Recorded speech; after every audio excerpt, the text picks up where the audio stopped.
Bismillahirrahmanirrahim. Assalamualaikum warahmatullahi wabarakatuh. Alhamdulillah, thumma alhamdulillah. Alhamdulillahilladzi bi ni'matihi tatimmus shalihat wa bi taufiqihi tustakmalul injazat wa bi fadlihi wa mannihi tunalul khairat. Wassalatu wassalamu ala sayyidis sadat wa ala alihi wa sahbihi wa ala kulli man ihtada bihadihi wa istamsaka bi sunnatihi ila yaumiddin, amma ba'd. Bapak-bapak, ibu-ibu jamaah Masjid Al-Mabrur rahimakumullah, Ustadz Mahmud, Ustadz Abu Harir enggak hadir, dan jamaah lainnya yang tidak bisa saya sebutkan satu persatu namanya. Kita melanjutkan bismillahirrahmanirrahim. Kemarin sampai mana itu? Sampai Nabi Musa ya. Kita baca lagi, wa Abu Ya'la an Abi Bakrin radhiyallahu anhu wa an dzurriyyatihi, alaikum bila ilaha illallah wal istighfar wa akthiru minhuma fa inna iblisa qala uhlikatin nasu bid-dunub wa ahlakuni bila ilaha illallah wal istighfar falamma ra'aitu dhalika ahlaktuhum bil ahwa wa hum yahsabuna annahum muhtadun. Ada meriwayatkan Imam Abu Ya'la dari Abu Bakar Siddiq radhiyallahu anhu, dan semoga Allah merahmati, meridhoi kepada anak-anak cucu keturunannya. Apa kata baginda Rasulullah dari Abu Bakar Siddiq? Alaikum bila ilaha illallah wal istighfar. Kalian hendaknya selalu membaca la ilaha illallah dan membaca istighfar. Wa aktsiru minhuma, perbanyaklah membaca la ilaha illallah dan astaghfirullah. Kenapa? Fa inna iblis qala, sebab iblis itu berkata, uhlikatin nasu bid-dunub, manusia dibinasakan, dihancurkan dengan dosa-dosa mereka. Wa ahlakuni bila ilaha illallah, dan manusia membinasakanku, kata iblis, bila ilaha illallah, dengan ucapan la ilaha illallah wal istighfar, dan mereka membinasakanku, kata iblis, dengan istighfar. Ini iblis. Jadi baginda Rasulullah SAW bersabda, iblis itu berkata, manusia itu dibinasakan dan dihancurkan gara-gara dosa mereka. Adapun aku, kata iblis, aku ini dihancurkan, dibinasakan dengan gara-gara mereka membaca la ilaha illallah dan membaca istighfar. Bapak-bapak, ibu-ibu rahimakumullah, ada kisah yang dituturkan dari Imam Qatadah, bahwasanya suatu saat Nabi Yahya bin Zakaria ketemu iblis. Jadi Nabi ini Pak bisa ngomong sama iblis, Nabi, karena memang Allah kasih dia kekuasaan, kemampuan yang tidak dimiliki oleh manusia biasa. Lalu ngobrollah Nabi Yahya bin Zakaria dengan iblis. Lalu kata Nabi Yahya bin Zakaria, wahai iblis, ceritakan kepadaku tentang macam-macam manusia. Lalu iblis ngomong, wahai Nabi Yahya, manusia di kalangan iblis itu ada 3 macam. Yang pertama, manusia model kamu, yaitu para nabi. Manusia seperti kamu, iblis, kami tak punya kuasa untuk mengganggumu dan untuk mencelakakanmu dan untuk menyimpangkanmu dan menyesatkanmu. Karena Nabi itu diapain Pak? Maksum. Nabi itu apain? Dijaga oleh Allah. Makanya Nabi Muhammad sallallahu alaihi wasallam bersabda,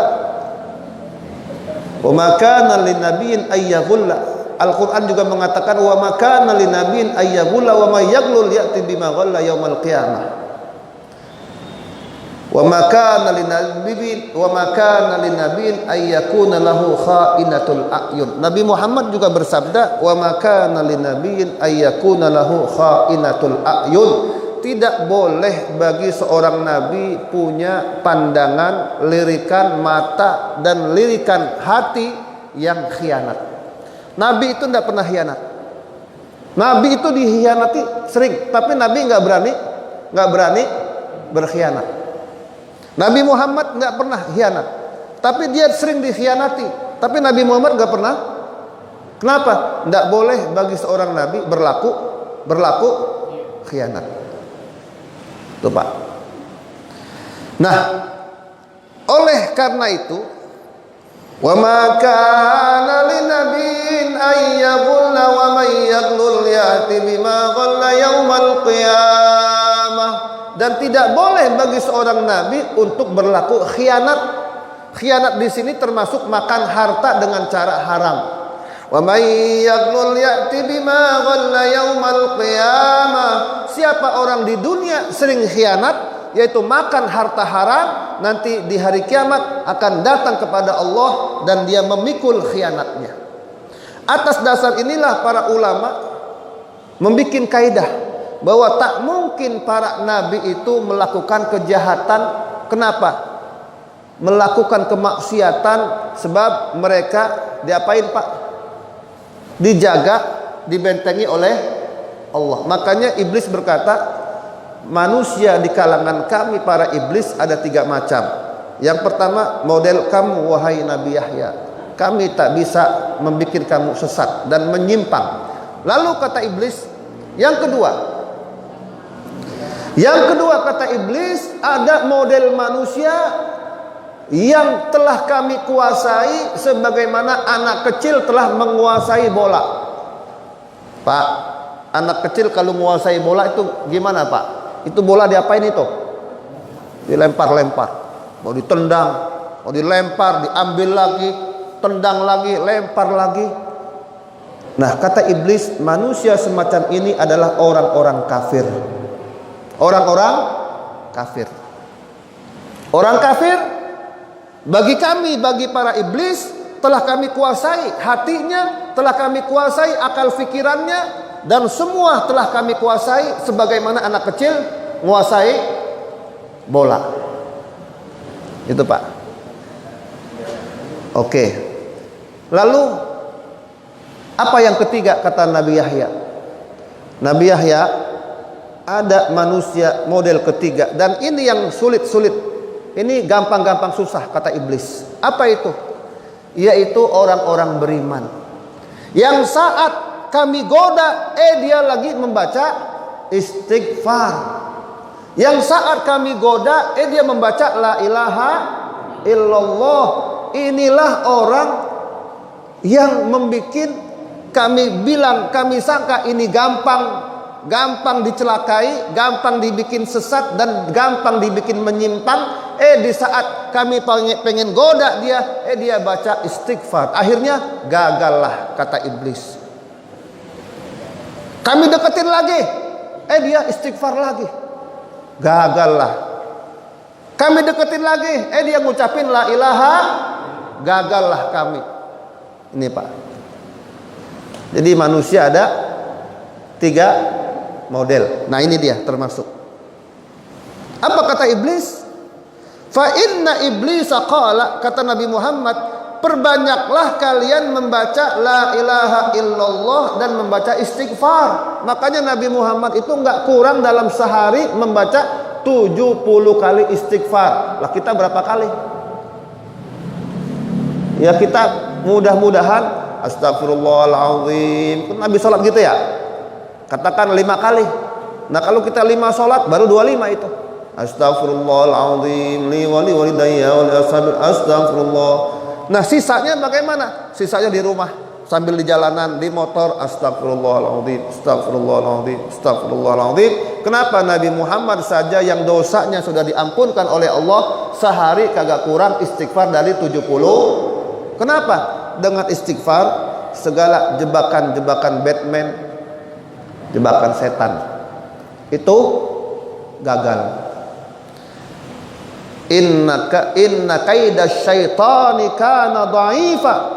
Sebab siasatnya setan, Allah katakan inna kaidas syaitani kana dha'ifa. Sesungguhnya siasat setan, perangkap setan lemah.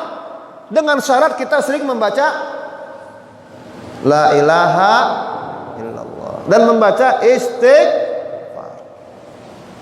Makanya kita kalau lagi berantem ya Ustaz Ayun ya, lu istighfar lu. Malah kita dijegum. Gua udah istighfar tapi kagak mempan-mempan. Nah, setannya yang gede di situ, Pak. Ya, istighfar. Ya. Kenapa istighfar udah istighfar masih nabok juga? Udah istighfar tapi masih nabok juga, masih berantem juga. Nah, ini setannya udah apa nih, Pak? Udah gede di sini sehingga istighfarnya kagak mempan. Itu. Nah, maka fa inna iblisa qala, kata Nabi Muhammad, sesungguhnya iblis berkata, manusia dibinasakan gara-gara dosa mereka. Dosalah yang membuat manusia binasa. Mengapa Nabi Adam diusir dari surga? Gara-gara dosa. Makan buah khuldi. Bu. Ini kadang-kadang ibu yang suka ngerayu suami ini.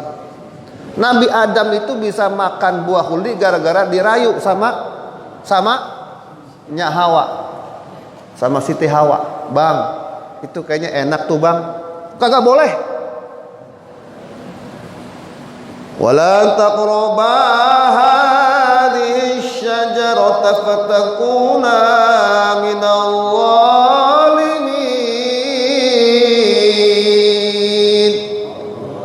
Pesan Hawa, Adam, jangan mendekati pohon khuldi, pohon yang dilarang oleh Allah. Fatakuna minadh dhalimin. Kalau kamu dekat-dekat, kamu akan menjadi orang zalim.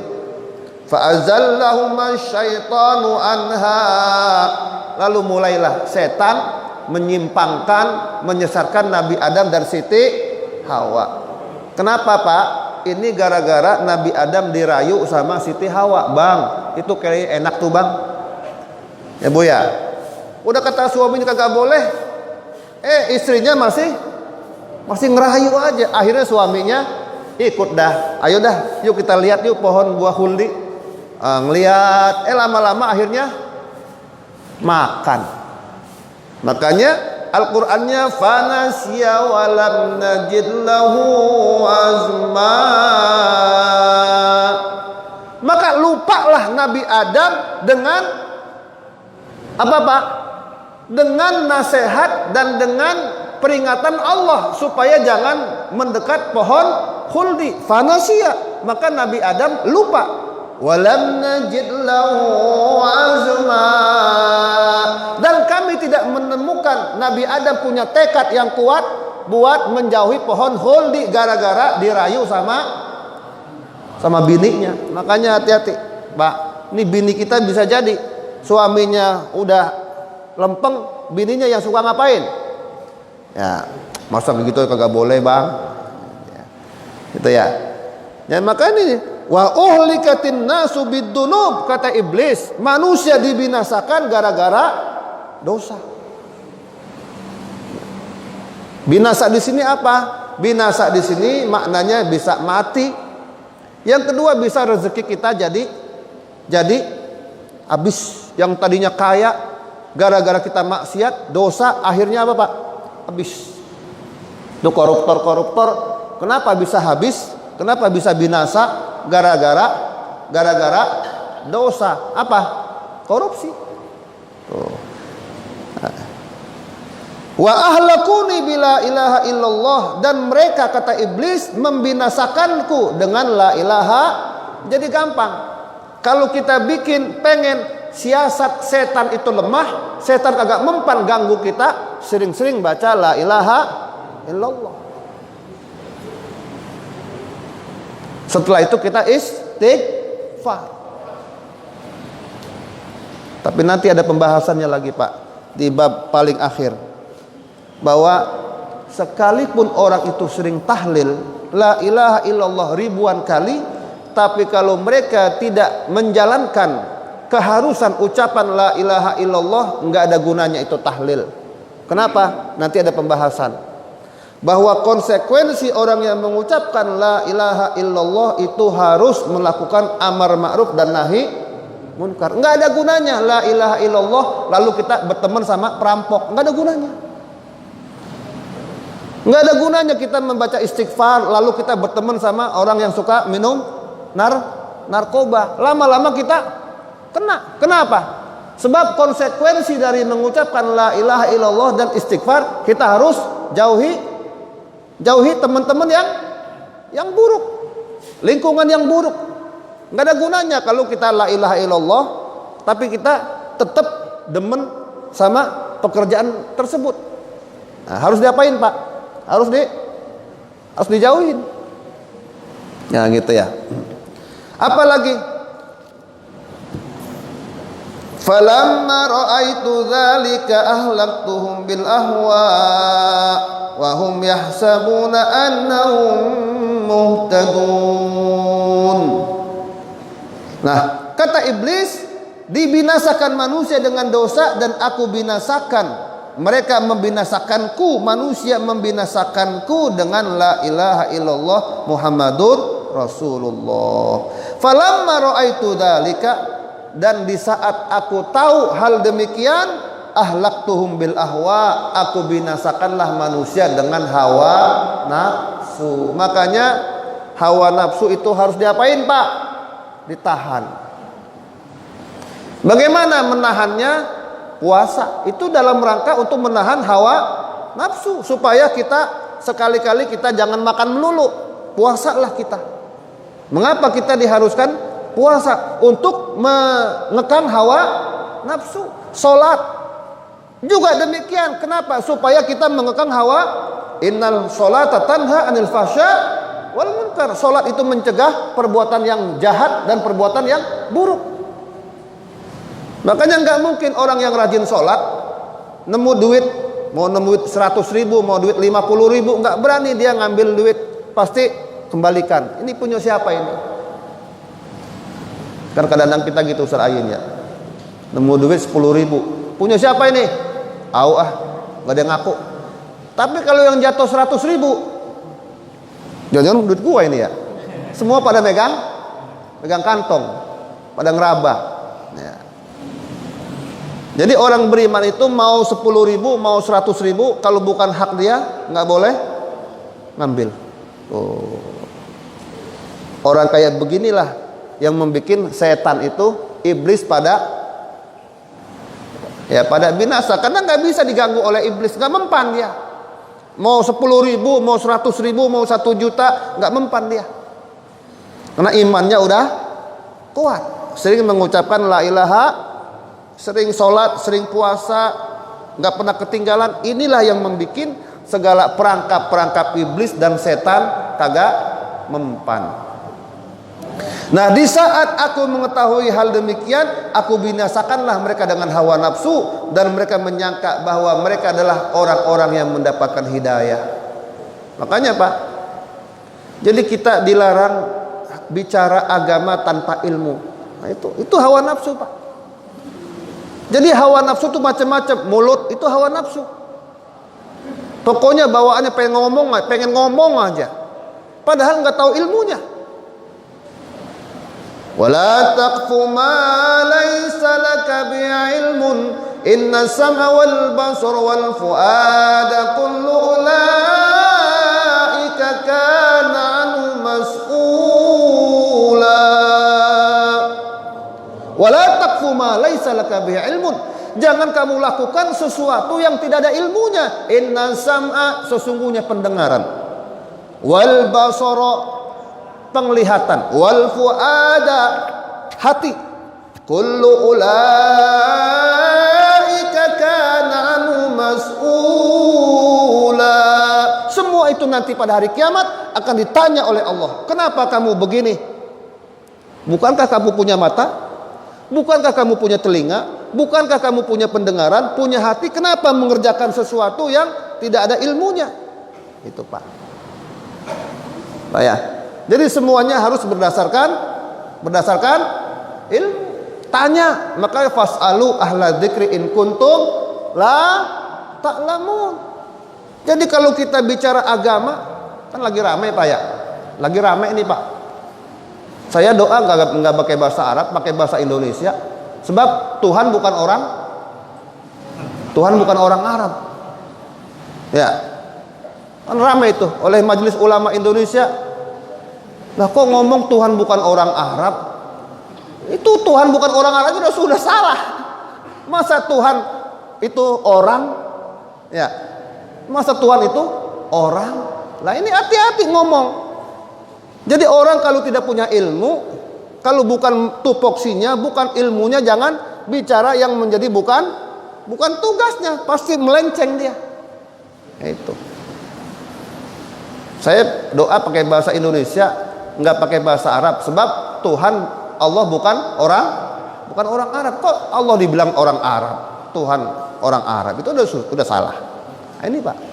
Jadi omongan kita nanti akan dihisab pada hari kiamat oleh Allah. Makanya doanya begitu. Allahumma inni a'udzubika minan nar min qaulin aw amalin aw fi'lin aw i'tiqad. Allahumma inni as'alukal jannah wa ma qarraba ilaiha min qaulin aw amalin aw i'tiqad. Allahumma inni a'udzubika minan nar wa ma qarraba ilaiha min qaulin aw amalin aw i'tiqad. Ya Allah, aku berlindung kepadamu ya Allah dari neraka dan apa-apa yang mendekati neraka, min qaulin, dari ucapan. Ucapan itu bisa membawa kita ke neraka. Au fi'lin, atau perbuatan yang kita lakukan bisa menggiring dan membawa kita ke neraka. Au i'tiqadin, atau keyakinan kita, omong kita kalau tidak benar bisa membawa kita ke neraka. Nah, makanya kata iblis, falamma ra'aitu dzalika ahlaktuhum bil ahwa.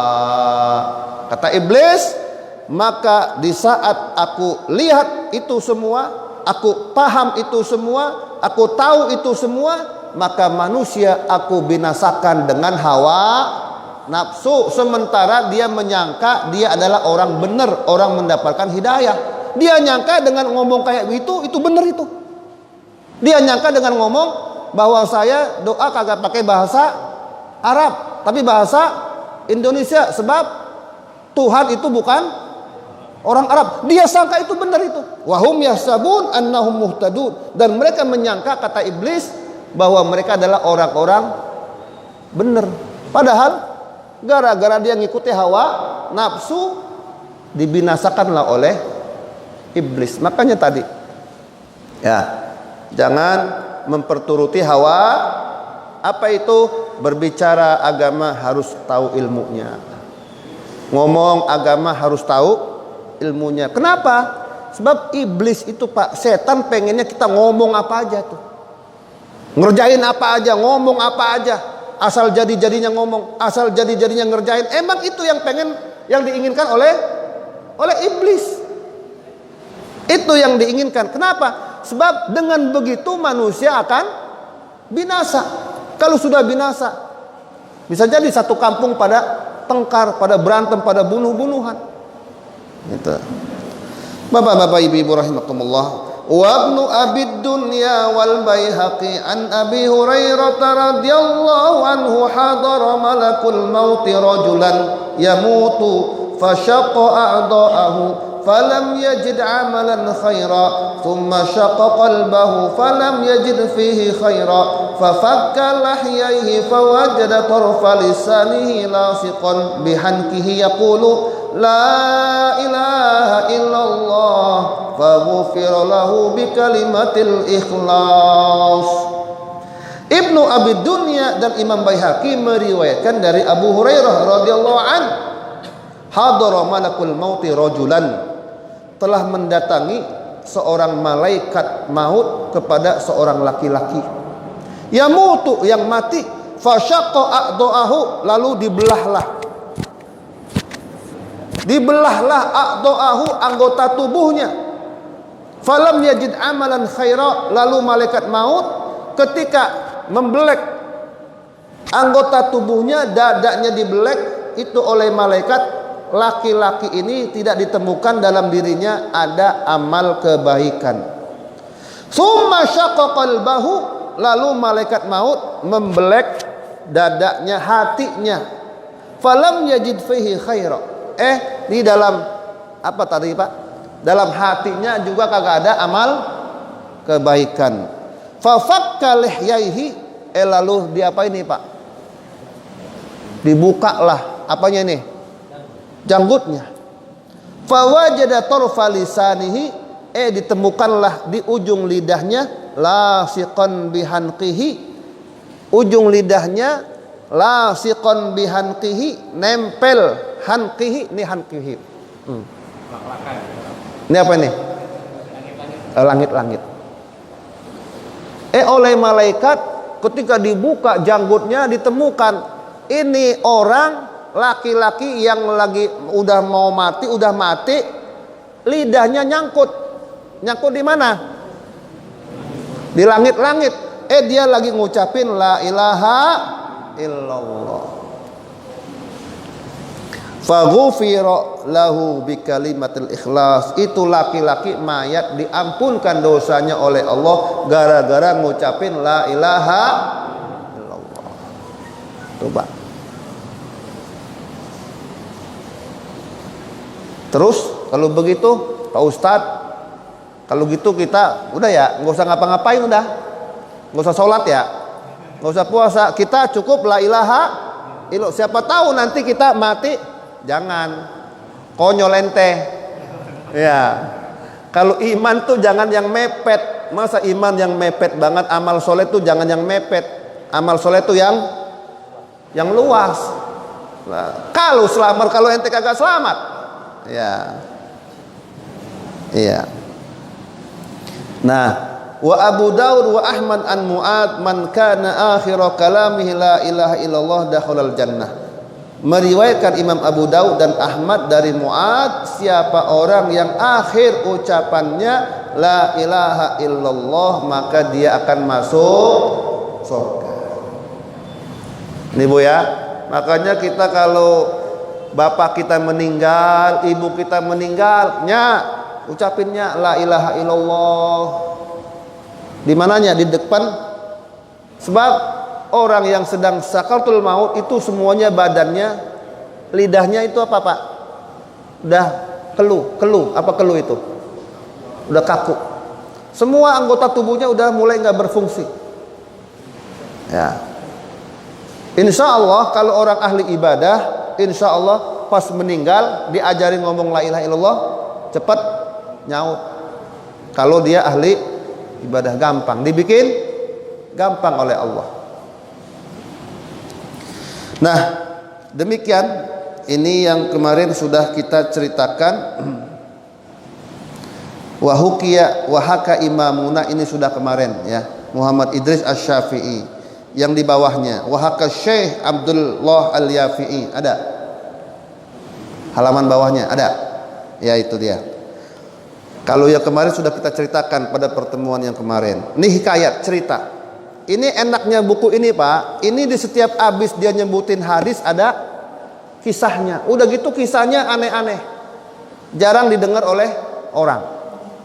Maka ini yang membuat buku ini menarik. Kenapa? Selalu dicampur dengan cerita. Wa haka Syekh Abdullah Al-Yafi'i rahimahullah fi kitabihi Raudhur Rayahin annahu kana fil umamil madiyah malakun tamarrada ala rabbih faghazahul muslimun fa akhadhu asiran faqalu bi ayyi qatlatin naqtuluh fajtama'a ra'yuhum ala an yaj'alu lahu qumaman 'aziman wa yaj'aluhu fih wa tuqad tahtahun nar wa la yaqtuluhu hatta yudhiquhu ta'mal 'adzab fa fa'alu dzalika bih faja'ala yad'u alihatahu wahidan ba'da wahid ya fulan innama kuntu a'buduka an khidni mimma ana fi falamma ra'al alihata la tughni anhu syai'a rafa'a ra'sahu ila sama wa qala ya ilaha illallah wa da'a mukhlishan fa sabballahu alaihi mas'aba ma'in minas sama' fa atfa'atil kannar wa ja'at rihun fahtamalat dhalikal qumam wa ja'alat taduru bi baina sama wal arwah wa yaqulu la ilaha illallah faqadafathu ila qaumin la ya'buduna Allah azza wa jalla wa huwa yaqul la ilaha illallah fastakhrajuhu wa qalu wayhak malaka faqala ana malaku bani fulan kana min amri wa khairi kitu wa qassu alaihimul qissa fa amanu. Apa ceritanya? Cuman kalau baca ini Ustaz Ayin harus bisa bahasa Arab karena ini agak susah, agak ribet ini. Sebab ini yang nulis ini bukan orang Arab, Pak. Jadi yang bikin buku ini bukan orang Arab. Ini orang Malabar, India. Makanya Al-Malibari. Dia muridnya Syekh Al-Hafidh Ibnu Hajar Al-Haythami, ahli hadis. Dia madhabnya Syafi'i. Makanya ini bahasanya agak susah. Ini yang ngarang buku Fathul Mu'in ini sama ini. Jadi yang ngarang buku ini adalah yang ngarang Fathul Mu'in. Jadi ya, kenapa kitab Fathul Mu'in itu susah dan akhirnya gara-gara susah dilombakan bacanya di Indonesia oleh Departemen Agama terutama. Dikarenakan buku Fathul Mu'in itu buku Arab tapi gayanya, uslubnya bukan orang Arab, orang India. Makanya susah bacanya kalau kagak paham bahasa Arab. Nah, kalau buku itu karangan orang asli Arab gampang. Kayak kita belajar bahasa Indonesia sama orang Indonesia, gampang nggak, Pak? Coba Bapak belajar bahasa Indonesia sama orang Malaysia, ribet itu. Bapak belajar bahasa Indonesia, bahasa Melayu sama orang Patani, agak ribet, lain istilah-istilahnya. Tapi kalau yang nulis bahasa Indonesia orang Indonesia, gampang kita bacanya. Sama begitu juga dengan Arab. Nah, dikisahkan Syekh Abdullah Al-Yafi'i rahimahullah bercerita dalam kitabnya Raudhur Rayyahin, tamannya Ar-Rayyahin, bunga-bunga yang indah. Ar-Rayyahin itu adalah bunga-bunga yang semerbak, wangi. Bahwa di zaman umat-umat terdahulu ada seorang malaikat yang membangkang. Mungkin bapak-bapak nanya, Pak Ustadz, kok ada malaikat membangkang? Ya, mari kita lihat. Dalam riwayat, iblis itu aslinya adalah malaikat. Lalu dia membangkang gara-gara ya iblis. Wa idh qulna li adam wa idh qulna lil malaikati isjudu li adama fasajadu illa iblis. Dan ingatlah di saat kami mengatakan kepada para malaikat, hei malaikat, usjudu li adama, sujudlah kalian kepada Adam. Fasajadu, semua malaikat sujud kecuali iblis. Ada riwayat yang mengatakan aslinya iblis itu tergolong malaikat bersama malaikat. Gara-gara dia membangkang, akhirnya dia Allah laknat, Allah kutuk. Ini jawaban. Kalau ada orang yang bilang, Ustadz, kok ada malaikat membangkang? Nah gitu ya. Oke. Jadi di zaman dahulu kala ada malaikat tamarroda ala rabbih yang membangkang terhadap Tuhannya. Faghazahul muslimun, lalu diperangilah malaikat itu oleh orang-orang Islam. Fa'akhaduhu asiran, lalu dijadikanlah malaikat yang membangkang itu sebagai tawanan oleh orang-orang Islam. Dan mereka mengatakan, kata orang-orang Islam, bi ayyi qatlatin naqtuluhu, dengan cara apa kita bunuh ini malaikat yang membangkang kepada Tuhannya. Fastama'a ra'yuhum ala an yaj'alu lahu qumaman 'aziman. Akhirnya sepakatlah pendapat mereka untuk menjadikan malaikat pembangkang itu ditaruh kumaman 'aziman, ditaruh di tempat ceret yang gede. Ini saya buka kamus, barusan saya buka kamus. Kumaman ini artinya tempat ceret yang gede, yang dipakai buat nyuguhin para tamu, ceret.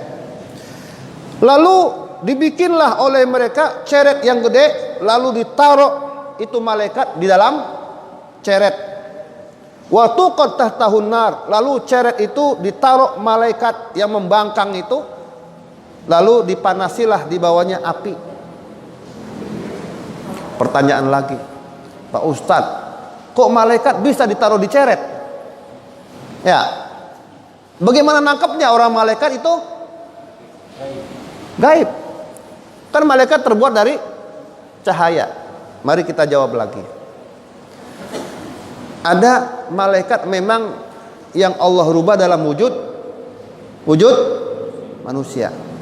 Kayak kisah Harut dan Marut. Wa ma kafara Sulaiman walakinna asyayatin kafaru yu'allimuna an-nasa as-sihr wa ma unzila 'alal malakaini bi Babil Harut wa Marut. Harut wa Marut adalah malaikat yang Allah turunkan tapi dalam wujud manusia. Nah ini. Sebagaimana juga ada kisah malaikat yang dalam wujud manusia, juga diceritakan dalam hadis-hadis Nabi bahwa malaikat ada yang berubah wujud dalam bentuk manusia. Siapa Pak? Apa ceritanya? Itu malaikat yang datang kepada 3 orang di zaman Bani Israel. 1 kudis, 2 botak, 3 buta. Datanglah malaikat Allah kirim untuk menguji si kudis. Ini hadisnya sahih Pak. Ini dalam kisah-kisah Israiliyat. Kata baginda Rasulullah, ini dimuat dalam hadis Riyadhus Shalihin. Kata baginda Rasulullah, di zaman dahulu kala Allah pernah menguji kepada 3 orang. 1 botak, 2 kudis, 3 buta. Datanglah malaikat kepada 3 orang ini. Datanglah kepada si kudis. Dis. Karena saya kemarin hari Minggu baru ngajar Ustaz Ayin di At-Taqwa, pengajian bulanan, taklim bulanan, saya membacakan hadis tersebut. Kudis, kata malaikat, kamu pengen apa? Kata kudis, aku pengen kulitku bagus. Dan aku pengen orang-orang kampung enggak lagi menghinaku karena kulitku yang bau, yang kudis. Kata malaikat, akhirnya itu kudis diapain Pak? Diusap oleh malaikat, sembuhlah. Lalu kata malaikat, dis, ini bahasa kita ya, harta apa yang lu sukai? Kata si kudis, onta. Kata malaikat, tuh di kampung itu ada onta lagi bunting, itu onta saya, ambil, pelihara di sana. Oke. 1, 2, datanglah malaikat kepada botak. Tak, apa yang lu pengen? Kata si botak, gua pengen rambut gua tumbuh. Nih rambut gua botak, jelek, diledekin mulu. Diusaplah si botak oleh malaikat, lalu tumbuh. Kata malaikat, pengen apa lu? Kata si botak, pengen sapi 2. Lalu datanglah malaikat ke yang 3. Ini malaikat dalam wujud manusia ini. Nah, ini malaikat dalam wujud manusia. Karena dialog, ngobrol. Tapi kan yang ceritakan ini nabi. Makanya nabi bisa bilang ini malaikat. Oke. Datanglah malaikat yang kepada yang ketiga. Siapa Pak? Buta. Tak. Apa yang lu pengen? Kata si buta, gua pengen lihat. Diusaplah mukanya, lalu dia bisa melihat. Lalu apa yang kamu pengen? Kambing. Tuh kambing berserta anaknya, ambil. Oke. Lalu akhirnya kata baginda Rasulullah, 3 orang ini kaya raya semua. Akhirnya si buta, si botak, dan si kudis kaya raya semua. Di kebunnya semuanya, ontanya milik dia. Di kebunnya semuanya, kambingnya milik dia, di kebunnya semuanya. Allah kirimlah lagi malaikat dalam wujud si Kudis. Allah kirim malaikat dalam wujud Kudis. Nah ini si Kudis ini malaikat ini. Allah nguji. Ana miskin, rojul miskin, saya orang miskin, Kudis. Jalan jauh, nggak punya harta, buat melanjutkan perjalanan saya, berilah saya barang 1 onta. Kata itu orang kaya yang tadinya Kudis, kagak ada, lu pergi sono, gua banyak urusan. Kata malaikat, bukankah kamu dulu Kudis, yang dulu kamu miskin, lalu kamu menjadi orang kaya gara-gara dapat onta. Kata si Kudis, wajadtu hadza kabiron an kabirin. Aku dapat harta ini dari peninggalan orang kaya ke orang kaya, orang besar ke orang besar. Enak aja loh. Kalau kamu bohong, maka Allah akan menghinakanmu dan menjadikanmu kembali Kudis dan menjadikan kamu miskin.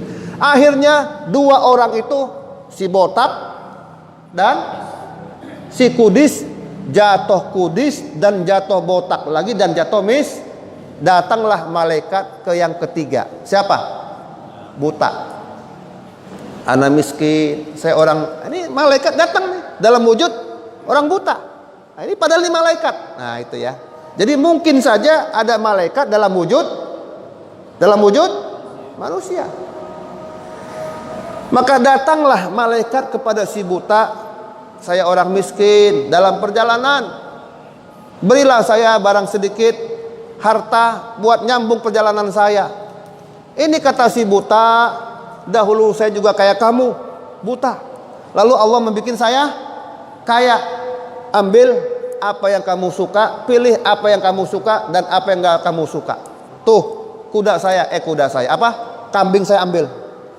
Ini malaikat bilang, kalian sedang diuji oleh Allah.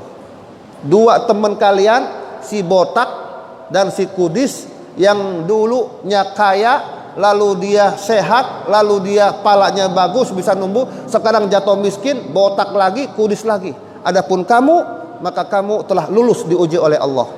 Amsik malaka, tahanlah, jagalah hartamu. Nah itu Pak. Jadi boleh saja, mungkin saja ada malaikat dalam wujud manusia. Nah makanya lanjut. Nah jadi kembali ya. Kata orang-orang beriman ini, dengan apa ini kita bunuh malaikat? Maka sepakatlah mereka, ini malaikat yang membangkang kepada Allah, ditaruh di ceret yang gede, lalu dipanasin di api. Dan mereka tidak akan membunuh malaikat yang membangkang tersebut sampai mereka merasakan rasanya siksaan.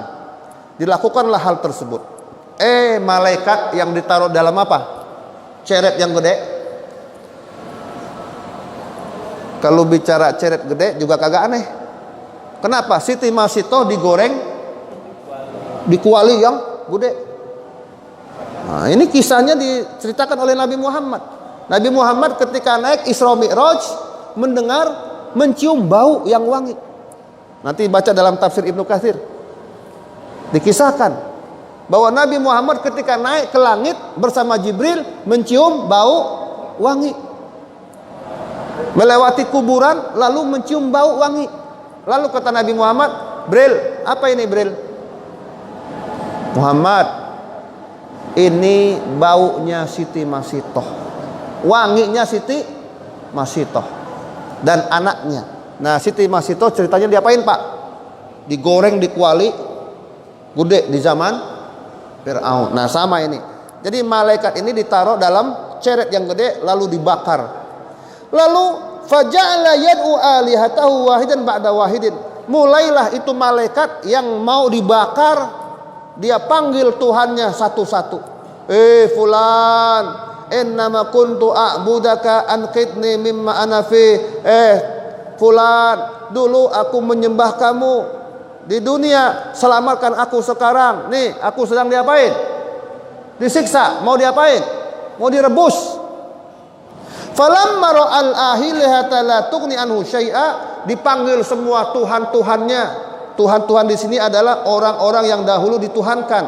Sebagaimana Fir'aun diapain?